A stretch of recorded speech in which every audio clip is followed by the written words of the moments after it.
Amigos, amigas, bienvenidos. Estamos ya en lo que es la segunda entrega de la segunda carta de Pedro en el capítulo 1. El día de hoy vamos a revisar del versículo 12 a el versículo 21. Es una carta, como ya hemos estudiado, con sus características que suena muy parecida a la esencia de lo que viene siendo la carta de Pablo, la segunda a Timoteo, dejando claro su partida, que sería próxima a la escritura de esta carta escrita desde Roma por parte de Pablo, por parte de Pedro también. Entonces, bueno, pues aquí vamos a ver tres temas muy importantes que son un parteaguas en el cristianismo posterior a la era apostólica.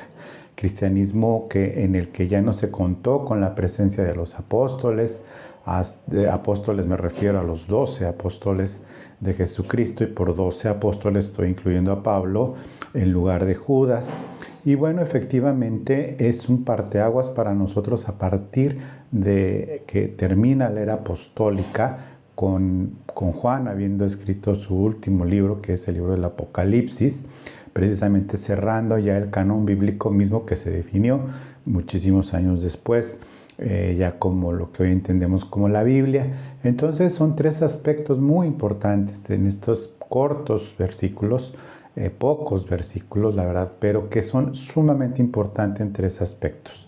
En primer lugar, lo que está diciendo Pedro, que es lo siguiente: no me cansaré mientras viva de recordarle las mismas cosas, aunque ya las sepan.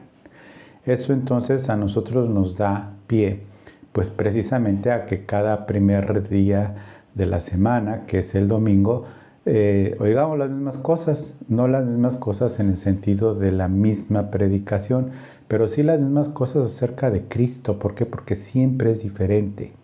Son las mismas cosas referentes a la salvación, a la verdad, a lo que es la relación de Dios con el hombre, de la humanidad, lo que vienen siendo todos los aspectos de este grandísimo y maravilloso don que Dios nos ha dado, que es el Espíritu Santo y demás. Esas son las mismas cosas, no la misma predicación, sino que se refiere a las cosas relacionadas a la fe, a la verdad y a la virtud cristiana.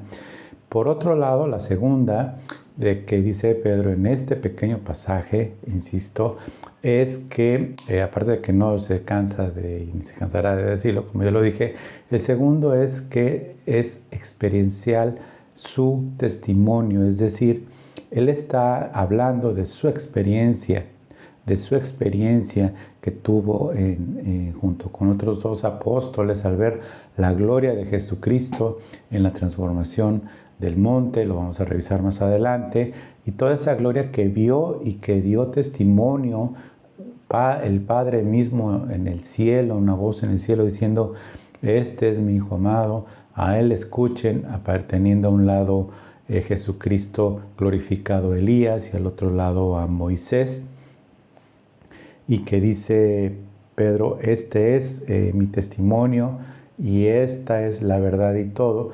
Y la tercera dice Pedro: aunque es más segura la palabra profética, que hacen ustedes muy bien en insistir en oírla y demás, y hace énfasis entonces en algo muy importante, que la experiencia vivencial de los apóstoles iba a terminar, y que lo que nos dejaban a las generaciones posteriores era la palabra profética más segura que su experiencia. Y es en un juego de palabras que vamos a estudiar en el griego original, que hace Pedro, haciendo referencia a que nuestra vivencia debe de ser doctrinal, junto con la experimentada por Pablo, por Pedro, por cada uno de Mateo y todos los apóstoles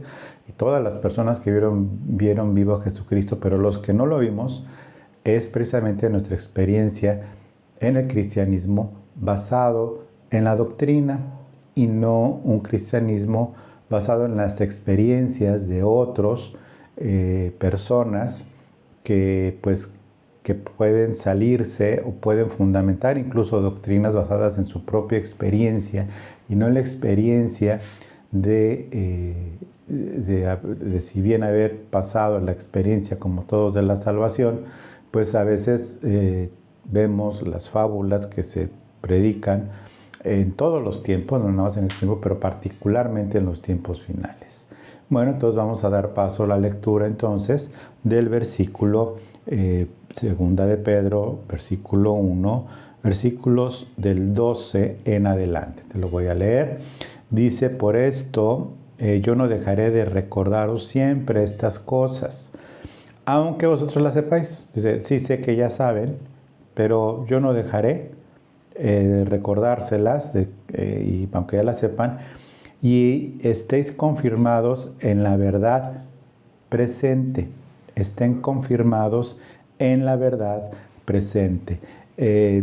Como ya comentaba, nosotros como creyentes, pues sí, tenemos esta limitación natural de poner atención unos minutos y ya después se nos va y empezamos a pensar en otras cosas, y es la lucha de los comunicadores, llamados hoy predicadores, de que no se pierdan, no pierdan la atención en los 4 minutos, una cosa así, y a lo mejor ya ahorita estás pensando en otra cosa y demás. Bueno, yo no voy a luchar contra eso. ¿Por qué? Porque es el Espíritu Santo quien hace que nos enseñe, porque se requiere en verdad revelación del Espíritu Santo, como dice segunda de Tesalonicenses 2:5. Pablo les está diciendo, ¿no se acuerdan que cuando yo estaba todavía con ustedes les decía esto acerca de otra revelación? Y sí, pues, efectivamente, esto pues lo vemos también reflejado, como ya había comentado en la entrega anterior, precisamente que se parece mucho a la carta de Judas, esta segunda de Pedro, en Judas 1:5, bueno, no, hay un capítulo, en el versículo 5 dice, más quiero recordaros, ya que una vez lo habéis sabido, que el Señor, habiendo salvado al pueblo, sacándolo de Egipto, después destruyó a los que no creyeron. Aquí Judas está haciendo, yo les quiero recordar esto, aunque ya lo sepan, aunque ya lo estudiaron, y hace una llamada al Antiguo Testamento, Judas. Entonces, aquí nos deja una lectura muy, muy importante, Pedro. Estar confirmados en la verdad presente. Y esa verdad presente pareciera pues que está haciendo un énfasis en una verdad pasada. Y sí, efectivamente está haciendo énfasis en una verdad pasada, dado el contexto de la carta y por lo que está a punto de decir más adelante. Y se está refiriendo a precisamente la escritura que pues muchos han entendido y lo han dado a conocer, de la importancia de saber el Antiguo Testamento, porque finalmente esa era la escritura, y hay por ahí, no sé, la Biblia que leía Jesús, que es el Antiguo Testamento, y por lo tanto pues es lo que tenemos que entender, el Antiguo Testamento, la Torá y todo. Pero es tan importante este pasaje, es tan vital este pasaje, tan necesario este pasaje, que Pedro le da precisamente paso a la verdad presente, que es la revelación de Jesucristo resucitado y los escritos que tanto él dejó en 2 cartas, como las que avala de Pablo como revelación de Dios, como lo que está Juan escribiendo también vivo en ese momento, y los evangelios que ya se habían escrito, ya habían circulado, el evangelio de Mateo, el evangelio de Marcos, ahí está en el orden cronológico de cuando fueron escritos. Lucas, bueno, todavía andaba todo por ahí sin escribir hechos, pero ya estaba investigando y demás, entonces validando todo lo que hoy conocemos como el Nuevo Testamento, y esa es la verdad presente, vigente, presente para nosotros hasta el día de hoy. en el versículo 13, está diciendo, pues tengo por justo, en tanto que estoy en este cuerpo, el despertaros con amonestación, el hacerlos entender con una amonestación. Dice, tengo por justo. Tengo por justo, ¿por qué? Porque para eso los dejó el Señor vivir. Y particularmente a Pedro, vamos a ver más adelante, que Pedro dice, estoy a punto de partir, por justo, porque el Señor lo dejó llegar a la vejez precisamente para todas sus experiencias transmitidas, toda la enseñanza de Cristo, todo ese glorioso primer discurso que da Pedro en Hechos, cuando desciende el Espíritu Santo con poder y con gloria sobre todos, y Pedro se levanta, y es maravilloso como Pedro, bajo el poder del Espíritu Santo y los otros apóstoles, vimos las conversiones de 5,000, 3,000 personas en Jerusalén, compartiendo la mesa y la comida y las propiedades, en una iglesia que le llaman primitiva, que para mí no tenía nada de primitivo, sino en el sentido de incipiente, más bien para mí, más que primitiva, pero en fin. Entonces, es justo. Pablo dice, es justo que lo haga. ¿Por qué? Porque para eso el Señor me dejó aquí con ustedes hasta que Él venga. Entonces, pues ahora sí que mientras esté aquí les voy a recordar esto tantas veces sea necesario, porque es justo el amonestarlos, no solo en repetirles las cosas, sino con lo que yo tengo revelado, dice Pedro, el amonestarles una y otra vez, sabiendo, versículo 14, que en breve debo de abandonar el cuerpo, como nuestro Señor Jesucristo me ha declarado. Abandonar el cuerpo, como el Señor Jesucristo le había declarado, pues evidentemente se refiere no a que haya tenido una revelación diciéndole el Señor a Pedro, ahora sí ya es tiempo de que partas. Jesús se lo dijo a Pedro en Juan 21, 18 y 19, te lo voy a leer. Juan 21, 18 y 19 dice, de cierto te digo, cuando eras joven te ceñías e ibas a donde querías, mas cuando ya seas viejo, punto número 1, estaba diciendo Jesús a Pedro que iba a llegar a viejo, extenderás tus manos y otro te ceñirá y te llevará a donde no quieras. A donde no quieras no se está refiriendo que va a estar tan anciano a que lo van a poner en el sol con su pancito porque huele rancio, como viejito, como lamentablemente muchos hacen, y lo ponen al sol para que se oree, y el Señor ya no quiere estar en el sol y pues ni se puede mover el pobre anciano. No se está refiriendo a eso. Cuando otro te ciñe y te lleve a donde no quieras, es decir, a la muerte. ¿Por qué lo digo? Porque en el versículo 19 dice, esto dijo dando a entender de qué muerte había de glorificar a Dios, es decir, que lo iban a llevar a donde no quería, ya viejo, es decir, al sacrificio. Dicho esto, añadió, sígueme. Es a lo que se refiere entonces Pedro, que como el Señor le dijo, lo que sí sintió por parte del Espíritu Santo es que su tiempo había llegado. Y que por eso tenía prisa de esta carta con un tono diferente, no nada como 3 años antes, no nada más con el tema de lo que era el sufrimiento, sino que en estos 3 años Pedro entendió que ya era tiempo de partida, y por eso el énfasis particular de esta carta es sobre los falsos maestros.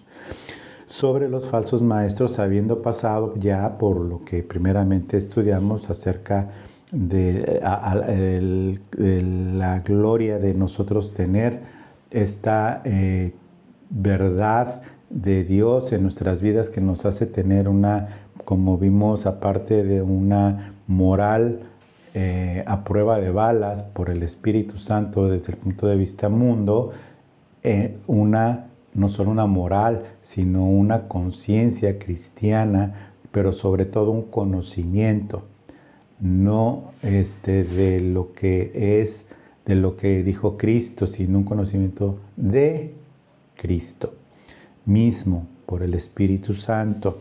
Entonces dice, pues tengo por justo que tanto estoy en este cuerpo, despierta amonestación, sabiendo que en breve abandonaré el cuerpo, como nuestro Señor Jesucristo me ha declarado. Versículo 15, también yo procuraré con diligencia que después de mi partida, vosotros podáis en todo momento tener memoria de estas cosas. Bueno, despacito, después de mi partida, pues si sabe que va a ser sacrificado y que va a morir, como Pedro está diciendo, yo también procuraré con diligencia que después de mi partida vosotros podáis en todo momento tener memoria de estas cosas, como si ya estaba con el Señor, ¿no? Eso es lo que dice finalmente. ¿Cómo le iba a hacer Pedro? Pues ya sacrificado, tengan en todo momento tener memoria de estas cosas. ¿Cómo es que Pedro se compromete a esta pues garantía? Ok, bueno, para esto vamos a usar otra versión.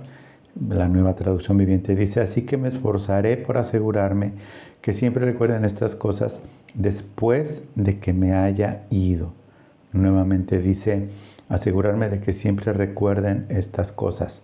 Vamos a leer la Nueva Versión Internacional, versículo 15.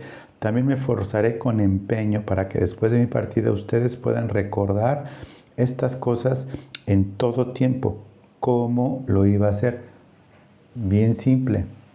No que muerto iba a estar operando, como lamentablemente se dio alguna falsa enseñanza en otros lados, de que por eso es el vicario que se quedó y sigue actuando por medio de los representantes. Bueno, es otra historia, de Cristo en la tierra, es otra historia. Lo que está aquí, Pedro simplemente está creyéndole al Señor. Y por eso está escribiendo esta carta. Porque él confía que los escritos que se estaban haciendo acerca de la revelación de Jesucristo, como dice Apocalipsis 1:1, que esta es la revelación de Jesucristo. Apocalipsis 1:1 dice, todavía no estaba escrito en este tiempo, dice, la revelación de Jesucristo que Dios le dio para manifestar a sus siervos las cosas que deben de suceder pronto, y declaró enviándolas por medio de su ángel a su siervo Juan, es decir, el otro apóstol, la revelación de Jesucristo. Pero Apocalipsis 1:1 dice bien claro, la revelación de Jesucristo. Entonces Pedro lo único que está haciendo, pues es simplemente ejerciendo su fe. Ejerciendo su fe de que él recordó que cuando Juan lo escribió, ya ellos habían ya recordado, aunque haya sido Juan quien lo escribió, no implica que los otros no hayan entendido las palabras, todas las palabras que vienen en Juan 14, 15 y 16, revelación de Cristo posterior a su partida y que el Espíritu Santo les recordó. Aquí Pedro lo que está ejerciendo es esta fe de que es el Señor que usando sus dos escritos más, los de Pablo más, los de Lucas más lo escrito por Mateo, más lo de su discípulo Marcos, Juan Marcos, y de su discípulo Silas, que les ayudó a escribir la primera, recordemos, vemos cómo Pedro ejerce esta fe.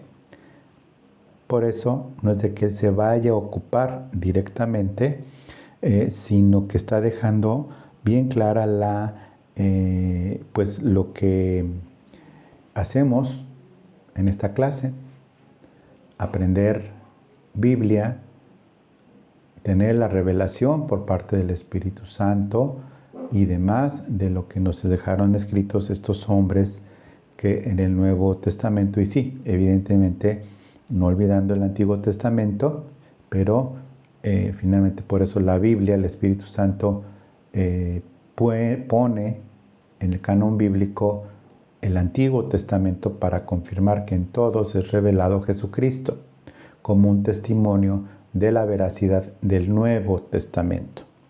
Entonces, en el versículo 16 ya vemos lo que viene a continuación, un porqué. Versículo 16, porque no os hemos dado a conocer el poder y la venida de nuestro Señor Jesucristo, siguiendo fábulas artificiosas, sino como habiendo visto con nuestros propios ojos su majestad.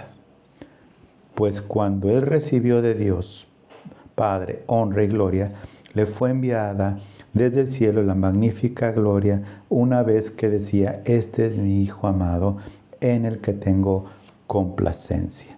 Este es mi Hijo amado, en el que tengo complacencia.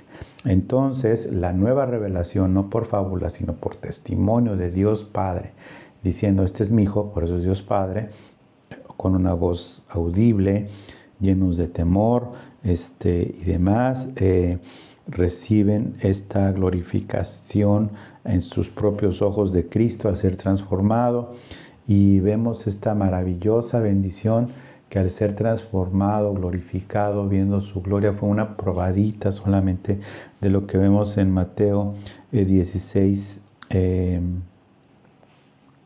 28, cuando Jesús les revela antes de subir al monte, le dice, de cierto os digo que hay algunos de los que están aquí que no gustarán la muerte hasta que hayan visto al Hijo del Hombre venido en su reino. Una maqueta de Cristo venido en su reino con Elías, con el poder de Dios y con la palabra respaldada en el Antiguo Testamento con Moisés, pero con el Verbo encarnado, que es Cristo mismo glorificado.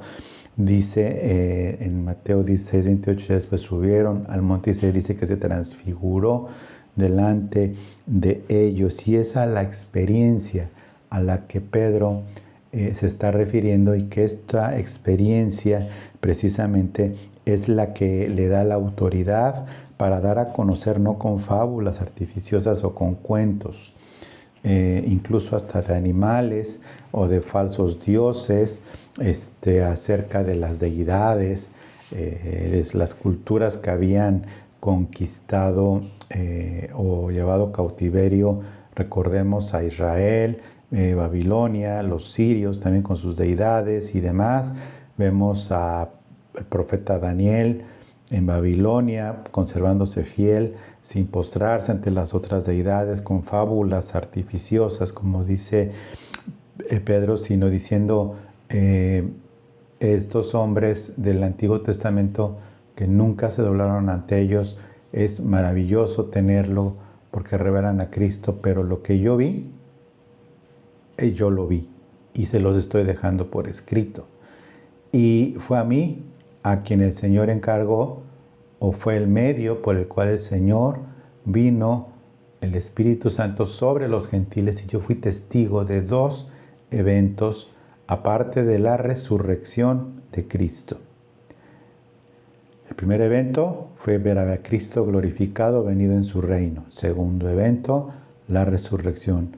Y tercer evento, la venida del Espíritu Santo sobre los gentiles. Estos tres eventos gloriosos son los que Pedro se esfuerza para que no se olviden y queden escritos junto con los demás escritos de los apóstoles.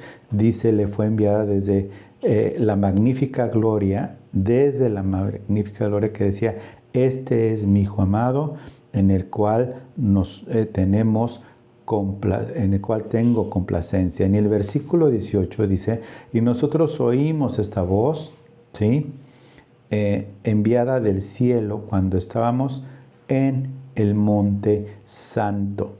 En el Monte Santo. Tenemos esta revelación que nos fue dada en el Monte Santo, pues ya lo leímos, junto con Jacobo y Juan, tuvo esta revelación hablando de dar a entender pues que no había razón para creer a los falsos maestros que negaban la majestad de la segunda venida de Cristo, maestros falsos encargados de desmantelar ahora, si bien el cristianismo está avanzando, aún con persecución, está proliferando con la ayuda del Espíritu Santo por todo el mundo conocido en ese entonces, ahora se habían encargado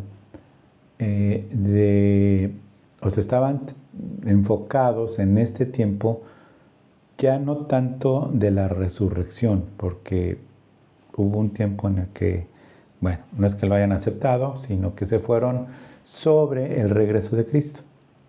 Como Pablo también defendió el hecho del regreso de Cristo con los tesalonicenses, porque a los tesalonicenses les llegó una carta supuestamente escrita por Pablo de que ya había sido el regreso del Señor.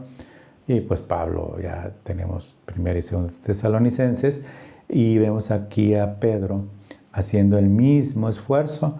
Estos falsos maestros estaban negando la segunda venida de Cristo, o bien promoviendo que ya había pasado y que se habían quedado y cuál arrebatamiento ni qué nada, o bien,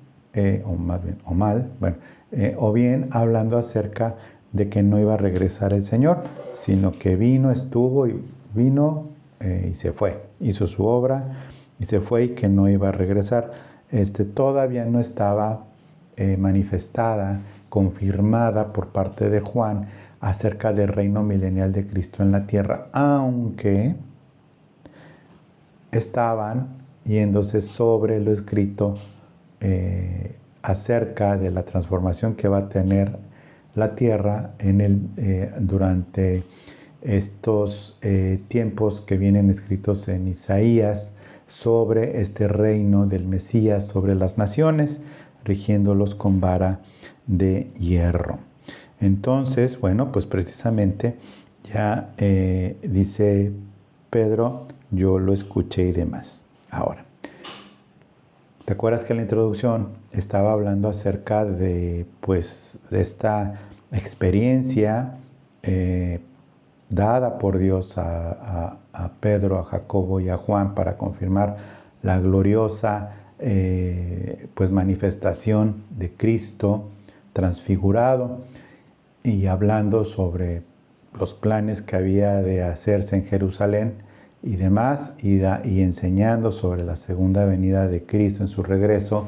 Acuérdate que en el Evangelio de Mateo pues lo describió Jesús con detalles, Mateo 24, 25, todo esto escuchado por los apóstoles, aunque fue escrito posteriormente por Mateo, pero todos lo escucharon y aún lo escribir esto que fue Mateo, acerca de su regreso.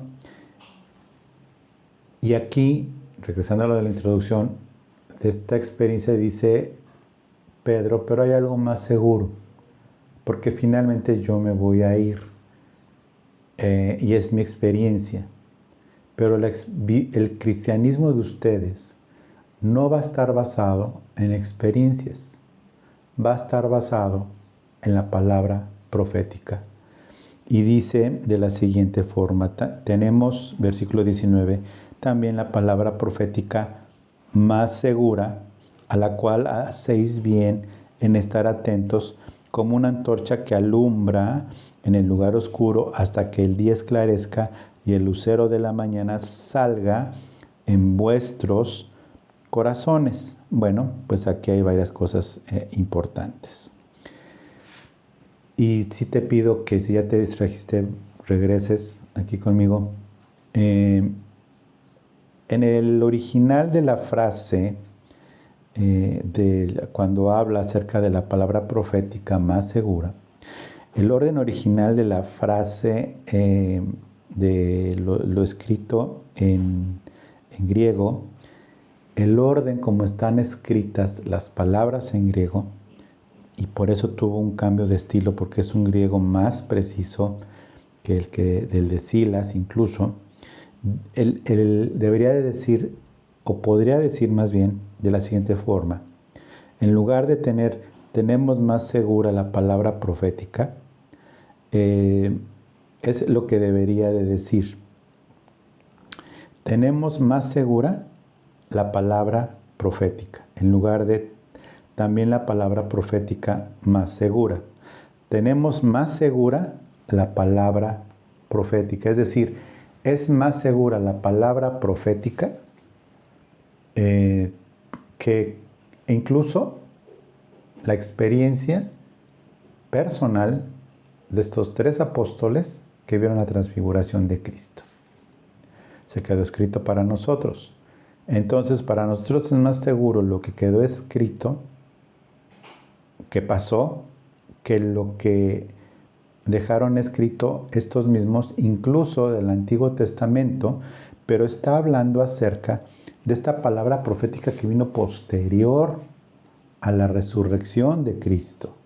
Y esa palabra profética es la que a nosotros nos da la seguridad y que por lo tanto a nosotros dice, cuando tenemos más segura la palabra profética, tenemos más segura la palabra profética en lugar de la palabra profética más segura, ¿sí? O sea, no es de que parece que no pasa nada, pero cambia el sentido. En lugar de la palabra profética más segura, dice, poniéndole el sentido a la palabra profética como basado en su experiencia personal y también dada por los profetas. Lo que está diciendo es más seguro la palabra profética que va a alumbrar, si estando atentos va a alumbrar en el lugar más oscuro y va a crecer hasta que el día esclarezca y el lucero de la mañana salga en vuestros corazones. Y este lucero de la mañana salga en vuestros corazones, acerca de si se refiere a Satanás, evidentemente no. El verdadero lucero, no el verdadero lucero de la mañana, sino en realidad la traducción debería ser la estrella de la mañana o las estrellas. Sin embargo, es una expresión que habla acerca del alumbramiento de Cristo, la palabra viva por el Espíritu Santo en nosotros, y que hace precisamente eso, traernos luz en la oscuridad para salvación, alumbrando, dice Pablo, alumbrando los ojos de vuestro entendimiento para que sea manifestado Cristo. Entonces, aquí vemos este asunto, que es como una antorcha que alumbra en un lugar oscuro. Entonces aquí se hace este parteaguas del que hablaba. Es de vital importancia que entendamos esto, y por eso el Señor nos los dejó escrito. No podemos, porque es una base muy insegura, un cristianismo basado en la vivencia de otros, por bonita que sea, sino que tiene que ser un cristianismo doctrinal, sobre todo el Nuevo Testamento, que sea el que alumbre nuestros ojos y tengamos nuestras propias experiencias con el Señor, y que si bien las compartimos, lo que debemos de compartir en realidad, más que nuestras experiencias, es la doctrina, porque la palabra profética, que es lo seguro. La palabra profética es lo seguro, más que nuestra propia experiencia. Entonces, aquí tenemos algo muy importante. El cristianismo experiencial es particular, pero si el cristianismo experiencial, y es una palabra que sí existe, no experimental, sino experiencial, es decir, basado en la experiencia de otro, aunque sea bíblico, no va a alumbrar como alumbra el Espíritu Santo. Si bien podemos identificarnos y tenemos revelación de la palabra por la experiencia de otro, pero finalmente es la palabra lo que se nos revela, no la experiencia de otro. Y es de donde surgen precisamente las sectas relacionadas con el cristianismo. ¿Por qué?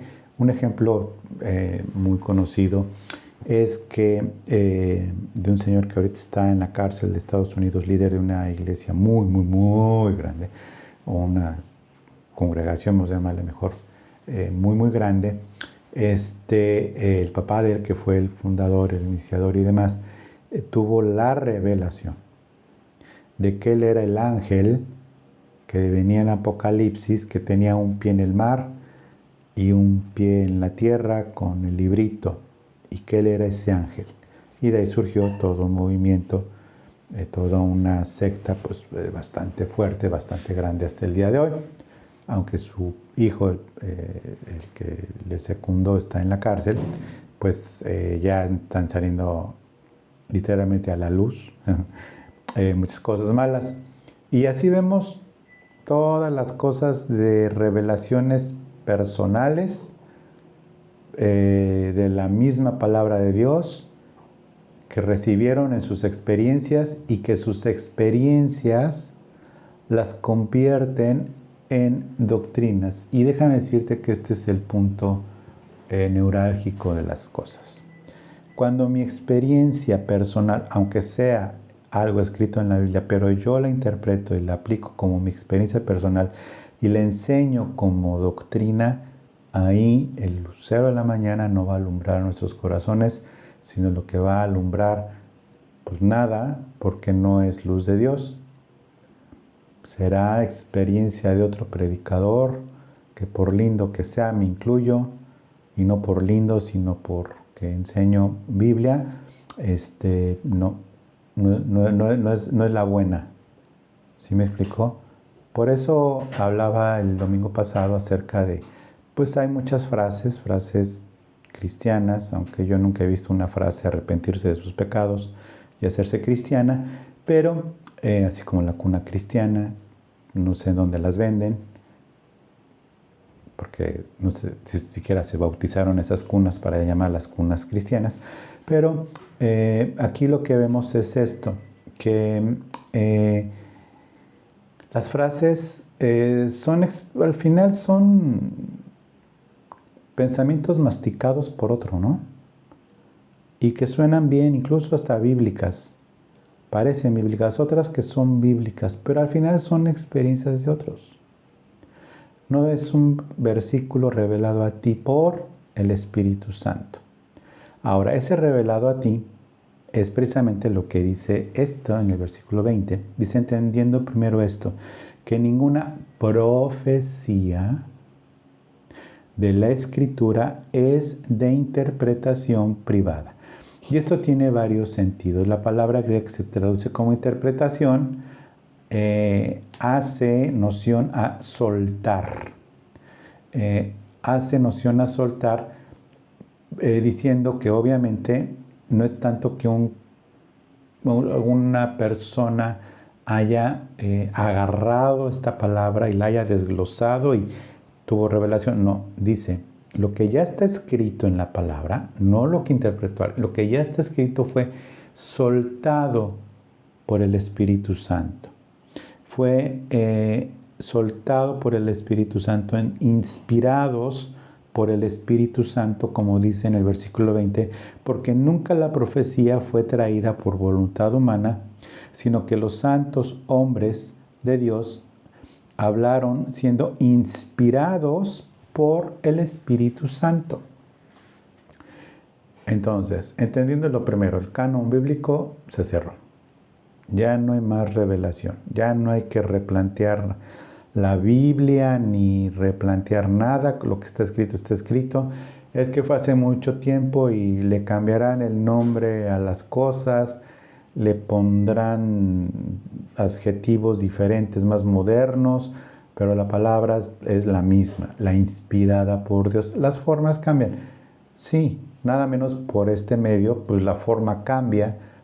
Tú lo estás viendo no sé en qué momento, en qué lugar, pero no lo estás viendo porque no estás aquí conmigo. ¿Qué cambió? Que en lugar de estar dando esta clase, la estoy dando frente a un teléfono celular, pero sé que el Espíritu Santo está llevando esta palabra a ti y te revelará la Escritura, no mi experiencia, sino la Escritura de Aprende Biblia que estamos enseñando. Por eso es Aprende Biblia, no aprende mi doctrina, sino Aprende Biblia. No aprendas de mí, aprende Biblia.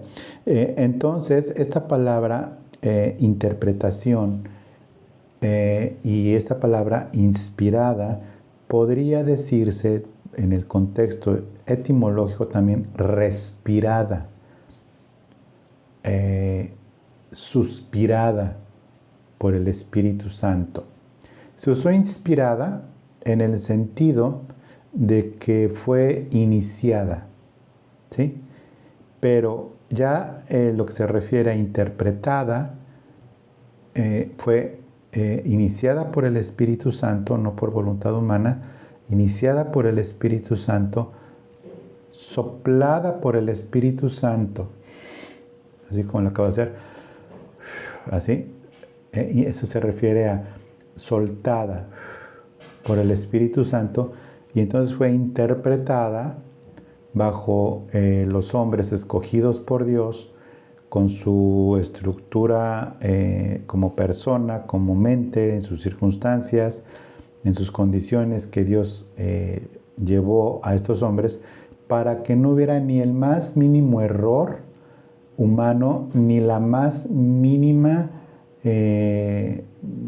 mezcla con la personalidad, circunstancias, mente, circunstancias, ADN, lo que sea, del que le escribió. Todos los libros de Génesis, Apocalipsis, fueron suspirados por el Espíritu Santo a estas mentes humanas.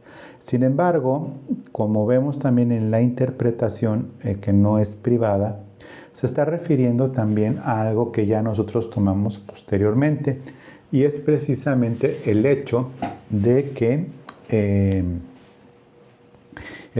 esta palabra de interpretación privada, es decir, que un versículo no fue solo escrito para mí, ni para ninguna otra persona, sino para todo el pueblo de Dios.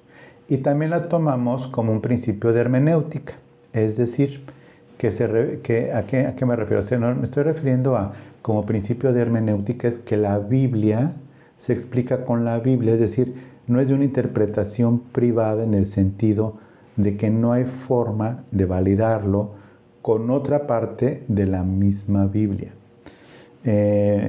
Predicaciones van, predicaciones vienen. Predicadores van, predicadores vienen y se van. Lo que vemos aquí es que la palabra de Dios permanece para siempre. Y los tiempos pasarán, pero mi palabra permanecerá para siempre y ha permanecido para siempre. Entonces, la interpretación que se hace es que no es privada en el sentido de que yo solamente la entiendo, ok, ya entendí que no es solamente para mí, sino que yo la entiendo a mi manera. Eso es privado. Eso es a lo que se refiere por no. Es que está mal que la entiendas a tu manera. Y peor aún, que la prediques a tu manera.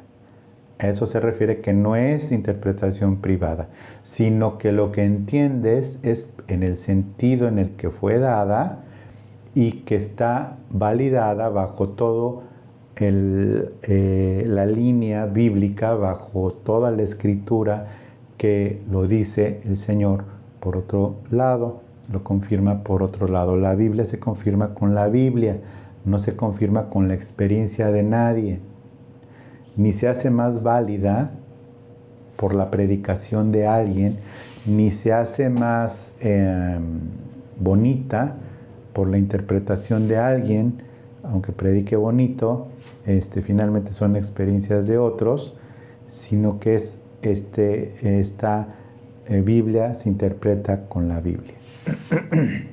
Entonces, ya para finalizar, tenemos este aspecto. Es muy importante que tú leas y aprendas Biblia y tengas tu revelación de Cristo basado en la Biblia, en tu experiencia, y que sí que compartas tu experiencia como lo que es una experiencia cristiana respaldada por la misma Biblia. Pero que no hagamos Biblia de lo que no es Biblia. Es como las frases del libro del Principito. Hay algunas que ni son del Principito, pero como son bonitas, pues vienen en el libro del Principito y pues quién sabe si vengan o no. Igual, suena a Biblia,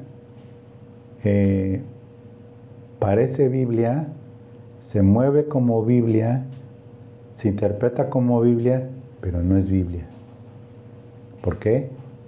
Porque es la interpretación a modo de alguien, por lo que nosotros debemos de discernir precisamente y saber Biblia y entender las cosas. Entonces, el cristianismo debe de ser doctrinal en primer lugar, es decir, basado en la doctrina, y sí, también experimental o experiencial, pero este cristianismo no debe de estar en ninguno de los extremos, ni totalmente experiencial y menos ajeno, ni totalmente doctrinal, en donde sepamos mucha doctrina, pero no tenemos ninguna experiencia propia inspirada, ninguna experiencia propia de experimentar la gloria de Jesucristo en nuestros corazones, en nuestros actos, y la gloria de dar fruto del Espíritu Santo en nosotros, y la gloria de entender los dones del Espíritu Santo para el servicio a otros. Bueno, con esto termino entonces el primer capítulo de la segunda de Pedro.